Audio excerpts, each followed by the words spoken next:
Javier González Fraga, Jorge Rial desde Radio La Red, buen día. Buen día, Jorge, ¿cómo estás? Bien, Javier, bien. Primera pregunta es, ¿cómo está Ricardo, que nos preocupó a todos? Recuperándose, ha tenido en estas 3-4 semanas un estado gripal que se le complicó en una neumonía y ahora está tratando de curarse bien y estará un par de días más de reposo, pero ya el jueves empieza nuevamente la campaña. Bien, ¿y cómo está de salud, digo, el candidato, cómo está usted, digo, de salud a la hora de analizar los resultados y hacia adelante, ¿no? Bueno, yo también estoy recuperándome de una gripe, también. parecería que es toda la fórmula la que se contagió, pero bueno, ya estoy mejor. Bien, estamos volviendo a empezar. Yo creo que hay que seguir para adelante, corregir lo que hemos hecho mal, que seguramente tiene mucho que ver con la comunicación, con la capacidad de transmitir a la ciudadanía nuestras ideas y de instalar los debates. No es fácil en un contexto adverso, obviamente, porque el Estado controla, no solo controla toda la comunicación, sino además está en un muy buen momento económico, con lo cual se complica un poco el tratar de que la gente le preste atención a otras cuestiones que no están andando tan bien y que creemos que son muy importantes para mejorar la calidad de vida. A ver, por un lado errores y por otro lado virtudes del gobierno. Digo, esta bonanza económica, esta buena economía que decía, ¿es una virtud del gobierno? No, esto yo creo que es la situación que prevalece en todas las economías emergentes. La Argentina, además de tener la bendición de vender proteínas a China e India, tenemos también la situación muy favorable de vender la industria a Brasil, o sea, estamos en una situación excepcionalmente favorable que creo que estamos desaprovechando. Por lo menos tendríamos que estar aprovechando esta bonanza para acumular superávit fiscal, para hacer frente a un cambio de situación que puede venir en los próximos años, y en cambio de eso estamos debilitando las cuentas fiscales, teniendo inflación, huida de capitales, desalentando inversiones, problemas energéticos. La lista de las cosas que andan mal es muy larga, pero la gente simplemente mira el corto plazo y está bien que lo haga, yo no me quejo de eso, es así acá y es así en cualquier país del mundo, pero creo que tenemos que ser un poquito más previsores y estar ajustando en salud las cosas que van a ser muy difíciles de ajustar cuando el contexto internacional se vuelva más desfavorable. ¿Qué tan corto es ese plazo? Y hay quien piensa que pueden ser 12 meses o quien piensa que pueden ser 24 meses. Yo creo que hay claras señales que Estados Unidos, Europa y Japón no van a ser más las locomotoras del mundo, y eso va a significar que tanto Brasil como China, que le venden a estas países centrales, van a bajar su ritmo de crecimiento. Ya Brasil bajó del 7 al 4,5%, China bajó 2 puntos su expectativa de crecimiento, y todo eso se refleja ya en los precios de la soja, que están chatos, digamos, ya no siguen creciendo como hasta 6 meses.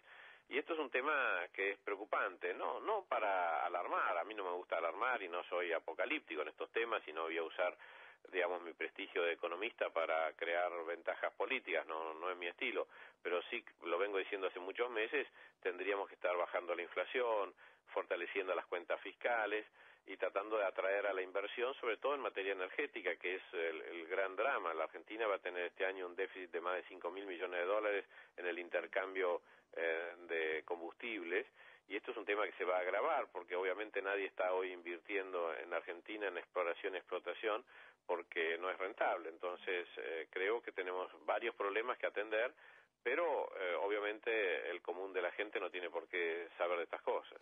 Pero sería bueno que lo diga. ¿Qué puede pasar entre esos 12 o 24 meses, Javier?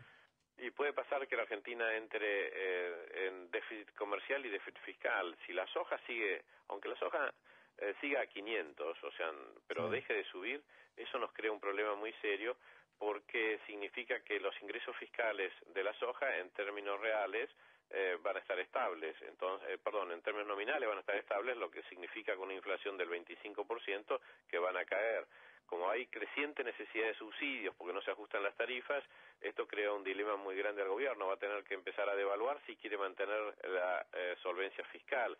Pero si empieza a devaluar con 25% de inflación, empieza una carrera entre el dólar, precios y salarios, que no lleva a ninguna otra cosa que a una aceleración de la inflación. Entonces son cuestiones complicadas en las cuales este gobierno se ha metido por tolerar una inflación del 25%, por hacer lo que hizo en el INDEC y por un gasto público que hoy está superando el 40% del Producto Bruto, justamente por todos los subsidios en los cuales se ha metido por no ajustar tarifas. Son problemas que no son imposibles de solucionar, pero tiene que tener decisión política de aceptar los costos de ajustar tarifas o ajustar tipo de cambio, y en un contexto difícil. Es mucho mejor hacerlo en un contexto favorable como el que teníamos en los últimos años. O sea, usted me dice que más tarde o más temprano amerita una devaluación. ¿No hay salida?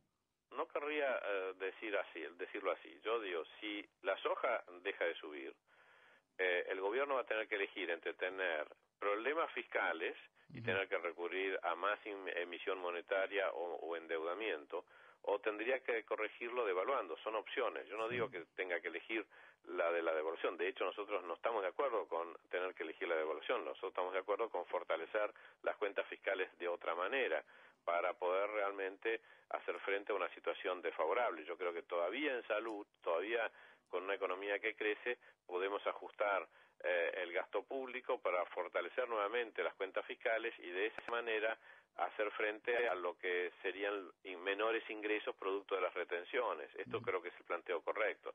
Si no se hace esto ahora, entonces yo creo que sí, que en 1 o 2 años va a haber menos opciones y ahí van a tener que a lo mejor echar mano de lo que no quieren echar mano, y con toda razón no quieren echar mano, porque las devaluaciones en general son contraproducentes, generan pobreza, generan inestabilidad, huida de capitales. Nadie quiere devaluar. Yo por lo menos no soy amigo de devaluar. Yo creo que hay que corregir las cuentas fiscales y bajar la inflación. Vayamos a los errores ahora, Javier. ¿De Narváez fue un error? No, yo creo que no. Yo creo que de Narváez fue un acierto. Jorge, todos los comentaristas critican a la oposición por no haberse juntado, y también nos critican por habernos juntado con de Narváez. Hay algo que no funciona bien en la crítica colectiva. Pero Javier, más allá de lo que uno pueda decir de afuera, uno escucha voces de adentro también, como diciendo... No, sí, de acuerdo. Siempre hubo gente que no estuvo de acuerdo con esta alianza. Yo no soy radical, entonces no puedo ser un informante de esta, pero me consta que hay gente en el radicalismo que ha quedado herida, pero también hay gente que ha quedado herida por todas las internas que no se pudieron hacer. Esto también es muy cierto. Las internas más encarnizadas fueron entre radicales, pero el radicalismo es un partido que tiene una tradición de internas, todo lo resuelve con votaciones.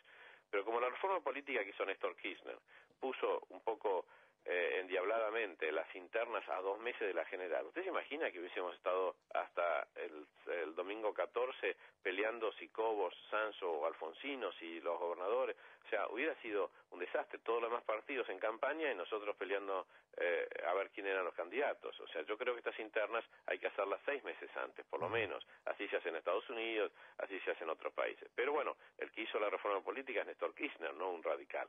Entonces, esto es lo que también complicó mucho, la imposibilidad de resolver las internas de una forma democrática, como es el estilo del radicalismo. Hubo que resolver muchas de ellas a dedo o por consenso, y esto crea muchos problemas. Pero bueno, esto es una realidad, y yo creo que ahora el partido va a estar sumamente unido en lo que le queda. Esto es gran parte de lo que tenemos que arreglar para adelante. Obviamente es uno de los problemas que nos debilitó, fueron las diferencias. Pero de ahí a decir que una alianza con de Narváez fue negativa, a mí me parece que quizás haya faltado tiempo para explicarla y para llevarla a cabo, pero creo que al contrario, creo que Ricardo Alfonsín, como muy pocos otros líderes, es el que más encarnó la idea de tener que hacer acuerdos, obviamente con los distintos. Los acuerdos con los iguales no se hacen, no son acuerdos, pero intentó el acuerdo con Wiener y la gente de Pino Solanas y Margarita Stolbizer, y no fue posible, pero no por culpa de Ricardo Alfonsín, por culpa de los demás que objetaron esta alianza. Pero entonces hay que tener las cosas claras. El candidato opositor que tuvo mayor actitud de consensuar con los diferentes fue Ricardo Alfonsín. No se le dio plenamente, pero por lo menos logró un acuerdo, y yo creo que esto es el reclamo de la sociedad, ¿no? O sea que digamos que la crítica más fuerte a esta alianza vino del propio radicalismo, es lo que me está diciendo un poco. Yo creo que sí, que hubo alguna crítica interna que debilitó el funcionamiento del partido, y eso explica algunos guarismos muy bajos en algunas localidades donde habitualmente se sacan más resultados. Pero yo creo que eso fue simplemente en esta primaria, y que no se va a repetir en la general que va a ser el 23 de octubre, en la definitiva. No nos olvidemos que esto no se eligió nada, en última instancia sirvió para ver cómo estaba. Yo personalmente veo que, bueno, está un poco peor de lo que yo quería el 2 de junio cuando me subí a esta aventura, pero no tanto peor. Sigo pensando que es sumamente difícil y sigo entusiasmado, peleando por no solamente lograr los cargos que están en juego, tanto presidenciales como diputados, sino por el debate de ideas, que yo creo que a la larga es lo que más importa en la política, que es el debate de las ideas y abrir los ojos a la sociedad sobre los temas que no se están resolviendo, que no son solo económicos, sino son institucionales, que tienen que ver con la justicia, la corrupción, la inseguridad, la falta de federalismo. Estos son los temas que realmente preocupan, y yo creo que, bueno, esto es lo que tenemos que hacer desde la oposición, lograr debatir de estos temas y que la gente se ocupe de estas cuestiones. La última, Javier, ¿los resultados de la primaria transforman las elecciones de octubre en legislativas nada más? No, para nada. Yo creo que los grandes partidos no pueden resignarse a eso.